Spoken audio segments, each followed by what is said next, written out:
dari kelompok 1 kami akan mempresentasikan hasil diskusi kami tentang pergaulan bebas. Sebelumnya kami akan memperkenalkan diri dulu. Nama saya Andrea Septian Kajulu.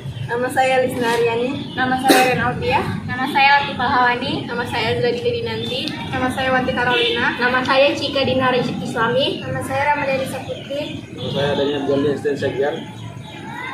Baiklah, sebelum kami membacakan, kami akan menayangkan yel-yel kami. Satu, mana yel-yelmu? Katakan tidak pada narkoba. Katakan tidak terhadap miras. Katakan tidak pada seks bebas. Ayo jauhi semua itu. Prestasi. Yes! Coba. No! Selanjutnya kami akan membacakan hasil presentasi kami yang dimulai oleh Cika Dinari Islami. Pengertian pergaulan bebas. Menurut Dr. Suarez, pergaulan bebas adalah salah satu kebutuhan hidup dari makhluk manusia, sebab manusia adalah makhluk sosial yang dalam kesehariannya membutuhkan orang lain, dan hubungan antar manusia dibina melalui satu pergaulan atau interpersonal relationship. Bahkan Suarez juga menyatakan pendapatnya tentang pergaulan bahwa itu merupakan HAM setiap individu dan itu harus dibebaskan. Pergaulan bebas. 1. Memiliki rasa ingin tahu yang berlebih pada hal yang bersifat negatif, contohnya narkoba. 2. Melakukan pemborosan uang untuk membeli barang yang kurang penting. 3. Menggunakan obat-obat terlarang, seperti narkoba untuk memenuhi keinginannya. 4. Kecanduan menonton konten pornografi, bahkan melakukan seks bebas. 5. Mengonsumsi alkohol atau minuman keras. 6. Mudah mengalami kegelisahan, tidak sabar, emosional, selalu ingin melawan atau rasa malas.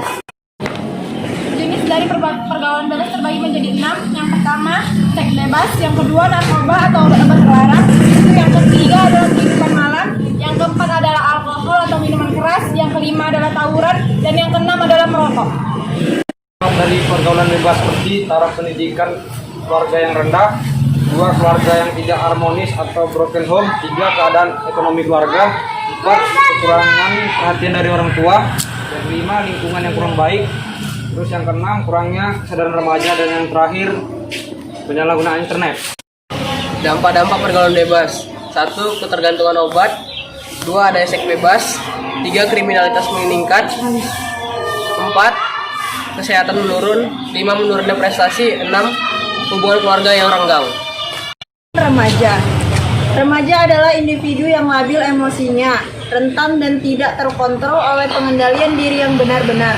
Karena remaja adalah masa peralihan dari kanak-kanak ke dewasa. Masalah keluarga, kekecewaan, pengetahuan yang minim, dan ajakan teman-teman yang bergaul bebas membuat makin berkurangnya potensi generasi muda Indonesia dalam kemajuan bangsa.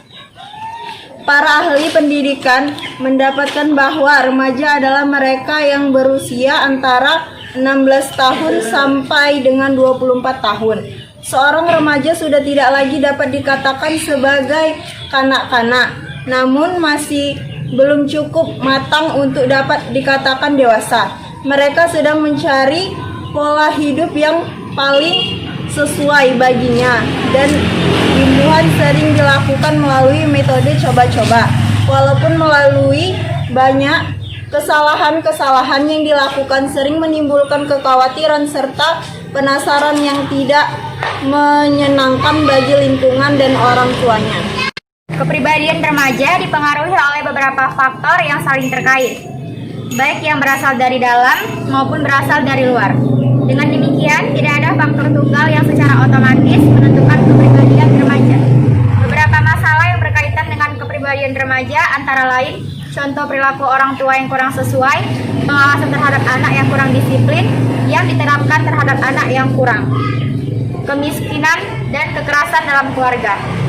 Anak tidak berada satu rumah dengan orang tua, pergaulan dengan teman yang tidak sebaya, peran dari perkembangan iptek yang mempunyai dampak negatif, tidak ada bimbingan dari sekolah, banyak lagi masalah yang dapat dikemukakan dan dapat berkaitan dengan kepribadian remaja. Demikian hasil presentasi kami, lebih dan kurangnya kami mohon maaf. Terima kasih. Selamat pagi, Bu.